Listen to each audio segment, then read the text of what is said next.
పట్టాభి గారు, అసలు ఏం జరిగింది ఆ రోజు? ఎందుకు మీరు గన్నవరం వెళ్ళాలనుకున్నారు? సో ఆ సందర్భంలో జరిగింది ఒకసారి రిమైండ్ చేస్తారా?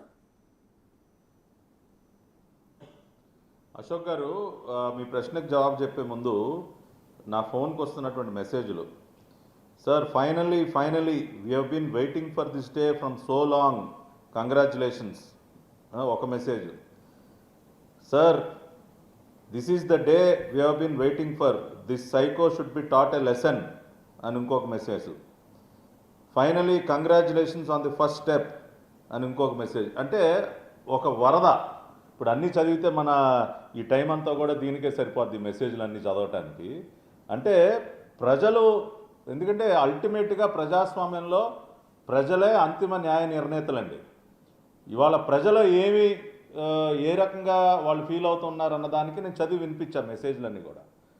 ఆ రోజున అశోక్ గారు, కొమ్మారెడ్డి పట్టాభిరామ్ అనే వ్యక్తి చేసినటువంటి నేరం ఏంటంటే, గన్నవరం నియోజకవర్గంలో ఉన్నటువంటి ఒక సీనియర్ తెలుగుదేశం పార్టీ బీసీ నాయకుడైనటువంటి దొంతు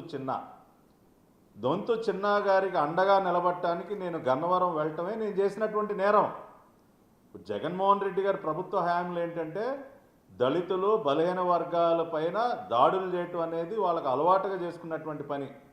ఒక డ్రైవర్ సుబ్రహ్మణ్యాన్ని చంపి డోర్ డెలివరీ చేయటం కానీ, ఒక డాక్టర్ సుధాకర్ని చిత్రహింసలు గురి చేయటం కానీ, వరప్రసాద్ శిరోమండనం కానీ, డాక్టర్ అనితారాణి కానీ, ఇట్లా చెప్పుకుంటూ పోతే లిస్టు ఇవాళ సరిపోదు.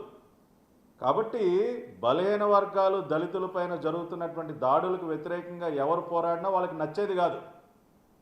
నేను గన్నవరానికి ఆ రోజున దొంతు చిన్నా గారిని తీసుకుని పోలీస్ స్టేషన్కి వెళ్ళి, నేనేమి అక్కడ వాళ్ళపైన ఎదురు దాడులు చేయడానికి వెళ్ళలేదే, నేను వెళ్ళింది గన్నవరం పోలీస్ స్టేషన్కి అండి. ఒక బలహీన వర్గానికి చెందినటువంటి నాయకుడికి అండగా నిలబడటం కోసం పోలీస్ స్టేషన్కి వెళ్ళా. అది నేను చేసిన నేరం. జగన్మోహన్ రెడ్డి గారికి హయాంలో ఎవరు కూడా మాకు న్యాయం చేయండి అని పోలీస్ స్టేషన్ కూడా వెళ్ళకూడదు. వాళ్ళు ఎన్ని దుర్మార్గాలు చేసినా, ఎవరిని చంపినా, ఎవరిని చితగ్గొట్టినా, ఎన్ని ఆస్తులు తగలబెట్టినా అందరూ ఇళ్లలో కూర్చోవాలి. పోలీస్ స్టేషన్కి కూడా వెళ్ళకూడదు అశోక్ గారు. అది కూడా నేరమే.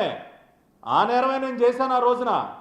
నేను గన్నవరం ఎంటర్ అవుతున్నటువంటి సందర్భంలోనే, గన్నవరం ఎంట్రన్స్లోనే ఈ సైకో వంశీ యొక్క పార్టీ ఆఫీస్ ఉంటుంది.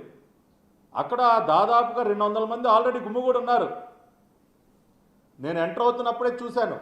నేను నేరుగా పోలీస్ స్టేషన్కి వెళ్ళి నేను అడిగా అక్కడ అధికారుల్ని, ఇదేంటి సార్ అక్కడ అంతమందిని పోగేసి కూర్చున్నారు రోడ్డు మీద, ఏం జరగబోతా ఉంది ఇక్కడ, ఏం చేయబోతా ఉన్నారు ఇప్పుడు అని చెప్పి నేను మాట్లాడుతున్నటువంటి సందర్భంలోనే ఆ 200 మంది రౌడీ మోక మా పార్టీ ఆఫీస్కి వెళ్ళిపోయి దాన్ని ధ్వంసం చేసి, ఇవాళ విజువల్స్ చూస్తున్నారు కదండి, వాహనాలు తగలబెట్టే కార్యక్రమానికి శ్రీకారం చుట్టారు. నేను పోలీస్ స్టేషన్లో ఉండి గట్టిగా నిలదీశా, ఇదేంటి సార్ మేము న్యాయం చేయండి అని మీ దగ్గరికి రావటం ఏంటి, రెండో పక్కన మా ఆఫీసు నేను వాహనాలని తగలబెట్టడం ఏంటి సార్, అసలు ఏం జరుగుతూ ఉంది గన్నవరంలో అని చెప్పి నేను గట్టిగా నిలదీసేసరికి అప్పుడు అక్కడ ఉన్నటువంటి సిఐ బయలుదేరి అక్కడికి వెళ్ళటం జరిగింది. కానీ అప్పటికే జరగాల్సిన విధ్వంసం అంతా జరిగిపోయింది.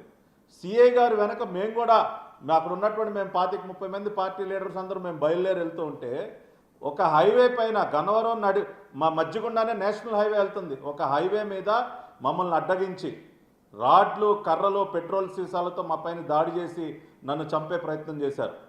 ఆ రోజున కేవలం నా పర్సనల్ సెక్యూరిటీ, నా డ్రైవర్ వల్ల నేను ప్రాణాలతో బయటపడగలిగాను.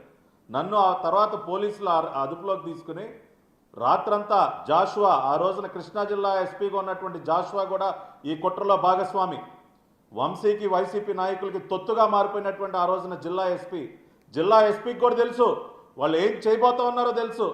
వాళ్ళందరూ కూడా కుమ్మక్కయ్య, జిల్లా ఎస్పీ కూడా వంశీతో కుమ్మక్కయ్యి ఈ రోజున ఈ అరాచకానికి పాల్పడ్డాడు. నన్నేమో తోటలవల్లూరు స్టేషన్ తీసుకెళ్ళి 3rd డిగ్రీ సార్, నా పైన 3rd డిగ్రీ ప్రయోగించి చిత్రహింసలు గురి చేశారు. ఆ రోజున నా పైన ఉన్నటువంటి గాయాలన్నీ కూడా నేను లైవ్లో ఆ తర్వాత మీడియాకు కూడా చూపించడం జరిగింది. మేజిస్ట్రేట్ గారి ముందు వాంగ్మూలం కూడా ఇవ్వటం జరిగింది. కాబట్టి ఓవరాల్గా ఈ గన్నవరం సంఘటన మొత్తానికి మూల కారణం ఏంటి అంటే, ఒక బలహీన వర్గానికి చెందినటువంటి చిన్న అనే వ్యక్తికి అండగా వెళ్ళటమే ఆ రోజున వాళ్ళ దృష్టిలో నేరం. పోలీస్ స్టేషన్కి వెళ్ళి ఒక బలహీన వర్గ నాయకుడికి న్యాయం చేయండి అని అడగటమే ఆ రోజున మేము చేసినటువంటి నేరం అశోక్ గారు. అందుకనే ఇంత విధ్వంసం